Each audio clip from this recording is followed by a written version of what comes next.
Okay. In this video, we will discuss about the transforming principle or Griffith experiment. The Griffith experiment proved that the DNA is the genetic material. कैसे किया था उन्होंने कि Frederick Griffith इन 1928 में ये transforming principle discover किया। उन्होंने क्या किया, स्ट्रेप्टोकोकस न्यूमोनी बैक्टीरिया थी जो क्या कॉज करती है, निमोनिया। उसको क्या किया उन्होंने, कल्चर कराया। कल्चर मतलब कि जब हम उसका एक्सपेरिमेंट करवाते हैं लैब के अंदर, तो वो कल्चर प्लेट में जब ये बैक्टीरिया का क्या करवाते हैं, करवाते हैं, तो उनको कल्चर प्लेट में क्या देखने को मिलता है कि कुछ बैक्टीरिया की जो कॉलोनी थी वो स्मूथ थी, ठीक है, और कुछ बैक्टीरियल कॉलोनी कैसी थी, रफ। स्मूथ और रफ यानी कि उनको दो तरह के अलग अलग स्ट्रेन के बैक्टीरिया के अंदर जो स्ट्रेप्टोकोकस निमोनी था उनको दो स्ट्रेन देखने को मिला। स्मूथ जो कि कैप्सूल उसके ऊपर थी और रफ विदाउट द कैप्सूल। बात समझ में आ रही है? अब ये स्मूथ क्यों थी? क्योंकि इसके ऊपर पॉलीसैकेराइड की इस तरह से कोटिंग थी एस स्ट्रेन के ऊपर, और रफ के ऊपर कोई कोटिंग नहीं थी, इसीलिए मैंने लिखा है विदाउट द कैप्सूल।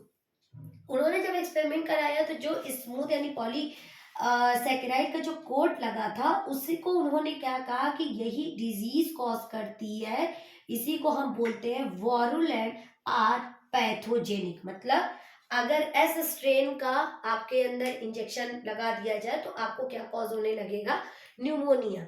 तो ये उनको देखा कि उन्होंने ये जो स्मूथ वाला था जो एस स्ट्रेन का था वो कैसा था, वारुलेंट था यानी कि पैथोजेनिक था, और जो रफ वाला था वो क्या था, नॉन वारुलेंट यानी कि नॉन पैथोजेनिक, जो डिजीज कॉज नहीं करता। अब हम देखेंगे कि ये एक्सपेरिमेंट कराया कैसे था उन्होंने। ओके, देखिए, जब कल्चर कराया तो आपने अभी देखा आर स्ट्रेन और एस स्ट्रेन, एस मतलब स्मूथ, आर मतलब रफ, और वारुलेंट कौन सा था, एस था, आर क्या था आपका, नॉन वारुलेंट।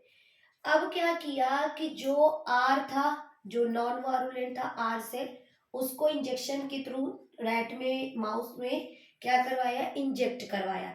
अब आप मेरे डायग्राम पे मत जाइए, मेरा एक भी चूहा सेम नहीं है, मुझे पता है, सब खाते पीते घर के काफी हो गए हैं। कुछ लग रहा है खाते पीते नहीं, और लग रहा है अभी क्लास ओवर होने के बाद ये सब भाग भी जाएंगे। क्या होता है कि जब हम एक हेल्दी माउस में आर सेल इंजेक्ट कराते हैं तो आर सेल, ये हेल्दी माउस है, लाइव है, वहां से आर सेल, फिर से हमको वापस से कल्चर करा के देखना होगा ना क्या क्या हुआ, क्या R cell from healthy mouse इसमें करा लिया, क्योंकि नॉन वारुलेंट है, कोई इफेक्ट ही नहीं डाल रहा है, तो माउस आराम से आपका लाइव है। सेकेंड क्या क्या हुआ कि living S cell injected into this mouse. After that क्या देखा गया कि ये डेट कर गया, डेट तो करेगा ही क्योंकि स्मूथ है, इसके ऊपर पॉलीसैकेराइड की ये कोटिंग है, ये तो आपको पहले ही बताया गया था। क्या हुआ कि जो डेड माउस से उसने उसमें से एस सेल निकालकर उसका मुझे, अब जो कल्चर प्लेट था वहां पर हमने एस सेल निकालकर उन्होंने देखा। अगली बार क्या किया, तीसरे एक्सपेरिमेंट में, this one is experiment number 1, 2 and 3, and that was the last one is the fourth. Third experiment में क्या किया कि heat killed S cell. Heat killed का मतलब उसको पहले हीट करके क्या किया, जब हम हीट करेंगे तो आपको पता है कि उसका जो कोटिंग है वो क्या हो जाएगा, डिस्ट्रॉय हो जाएगा। तो हीट किल्ड एस सेल को लिया और उसको क्या इंजेक्ट कराया एक हेल्दी माउस में। अब वो देखते हैं कि माउस तो लाइव है, बिकॉज उसके ऊपर जो कोटिंग थी वो डिस्ट्रॉय हो चुकी थी, और उसमें उन्होंने देखा कि कोई भी सेल उनको उसमें नहीं मिली कल्चर कराने के लिए।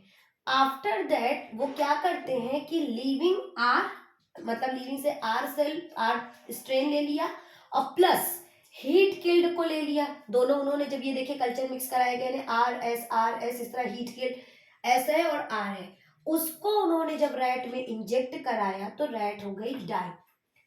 अब यही तो मेन बात है कि रैट डाई क्यों हुई, रैट क्यों डेड कर गई। अब डेड रैट में से उन्होंने निकाला एस और आर, मतलब दो तरह के सेल उनको कल्चर में, मतलब एक्सपेरिमेंट के लिए उन्हें मिला। अब यही तो वो देख के परेशान हुए कि जब मैंने एस को हिट किल्ड किया तब तो ये लाइव रह गया, तो आखिर ऐसा क्या हुआ कि ये वाला डेड हो गया। समझ में आई बात कि नहीं है? एक बार मैं फिर से रिवाइज करा देती हूँ, देख लीजिए। आर सेल मतलब आर स्ट्रेन जब हेल्दी माउस में इंजेक्ट कराया गया तो आर सेल जो निकली, माउस आपकी लाइव है, जिंदा है, मतलब हेल्दी, इसमें कोई इफेक्ट नहीं, because this is the non virulent. अगला जब हुआ, जब एस को उन्होंने एक हेल्दी माउस में इंजेक्ट कराया तो देखा कि माउस क्या कर गई, डेड कर गई, उससे उन्होंने एस सेल निकाला। तीसरे एक्सपेरिमेंट में क्या कराया कि हीट किल्ड एस सेल जो है इंजेक्ट करा दिया एक हेल्दी माउस में, वो देखते हैं कि माउस लाइव है, नो सेल। अगले वाले में वो देखते हैं कि लिविंग आर सेल स्ट्रेन लेते हैं और plus heat killed S strain ले करके दोनों को मिक्स करके इसमें जब इंजेक्ट कराते तो देखते हैं माउस क्या कर जाता है, डेड कर जाता है। अब उसे उन्होंने यही सोचा कि आखिर ये डेड हुआ कैसे और आखिर इन दोनों के बीच में हुआ क्या। देखो बच्चों, अभी मैंने वो तो आपको डायग्राम बेस पे समझाया था, अगर आप चाहिए तो आप ऐसे इजीली वे में बना सकते हैं एग्जाम टाइम पे कि कैसे क्या हुआ। चीजें सब सेम ही है कि एस स्ट्रेन इंजेक्ट किया गया माइस में तो माइस क्या कर गई, dead, because this is the virulent. R strain में किया गया तो क्या हुआ, live, because this is non वारुलेंट।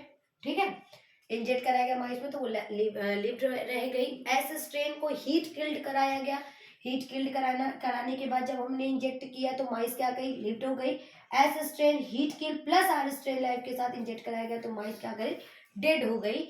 So Griffith concluded that, what is the difference, Griffith concluded that R strain transformed by the heat killed S strain, R strain जो live वाली थी वो ट्रांसफॉर्म कर गई, चेंज कर गई हीट किल्ड की वजह से। कैसे, the transferred from the heat killed S strain which help R strain to synthesize smooth polysaccharide code, because violent होने के लिए यही तो था उसके अंदर कि पॉलीसेकेराइड का कोट आ जाता है।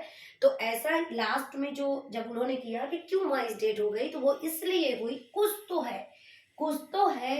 वो कुछ में क्या है, transfer of the genetic material. वो क्या किया, जो हीट किल्ड वाली एस स्ट्रेन थी उसने क्या किया, आर स्ट्रेन को बदल दिया, मतलब कुछ ट्रांसफर किया, जिससे क्या हो गई, वो आर स्ट्रेन खुद ब खुद सिंथेसाइज करने लगी, स्मूथ पॉलीसेकेराइड कोड बनाने लगी, जिसकी वजह से वो क्या चेंज हो गई, वारुलेंट, नॉन वारुलेंट थी और वो बन गई वारुलेंट। और रेड क्या कर गया, डाइड कर गया।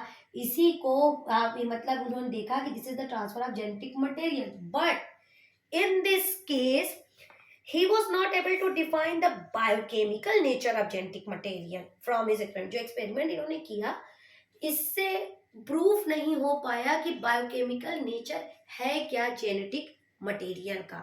ओके,